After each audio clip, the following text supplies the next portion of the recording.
Mulshi pattern चित्रपटामुळे पिट्याभाई म्हणून घराघरात पोचलेले अभिनेते म्हणजे रमेश परदेशी। आपल्या जबरदस्त अभिनयाने त्यांनी अनेक चित्रपट गाजवले आहेत। फारच कमी वेळात मराठीतील प्रतिभावान अभिनेते अशी त्यांनी ओळख मिळवली आहे। रेघे, देऊळ बंद, धर्मवीर, फतेशी कस्त, सरसेनापती हंबीरराव, नवरदेव, BSc ॲग्री यांसारख्या अनेक चित्रपटात त्यांनी महत्त्वपूर्ण भूमिका साकारल्या आहेत।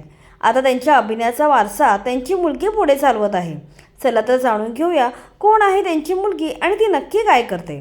रमेश परदेशी यांच्या पत्नीचे नाव प्रीती आहे।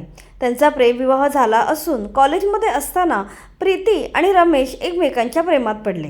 रमेश एकांकिका स्पर्धेमध्ये बॅक स्टेजला काम करायचे, तर प्रीती चित्रकार असून कला दिग्दर्शक म्हणून काम करायच्या। पुढे 2 वर्ष डेटिंग केल्यावर 2000 साली त्यांनी लग्न केलं। त्यानंतर पुढे त्यांना आर्या नावाची मुलगी झाली। आर्या आता मोठी झाली असून ती सुद्धा अभिनय क्षेत्रात नशीब आजमावत आहे।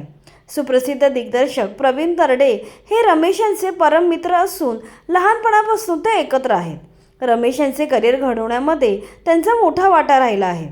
रमेश यांना ओळख मिळवून देणारा मुळशी पॅटर्न सिनेमा देखील प्रवीण तरडे यांचाच आहे। या सिनेमात आर्या हिने देखील छोटीशी भूमिका साकारली होती। यानंतर आर्या डॉक्टर या सिनेमात देखील झळकली आहे। याशिवाय धर्मवीर या गाजलेल्या चित्रपटात देखील तिने छोटीशी भूमिका साकारली होती। मात्र तिला खरी ओळख सरसेनापती हंबीरराव या चित्रपटाने मिळवून दिली। या चित्रपटात तिने महाराणी ताराराणी यांची भूमिका साकारली होती।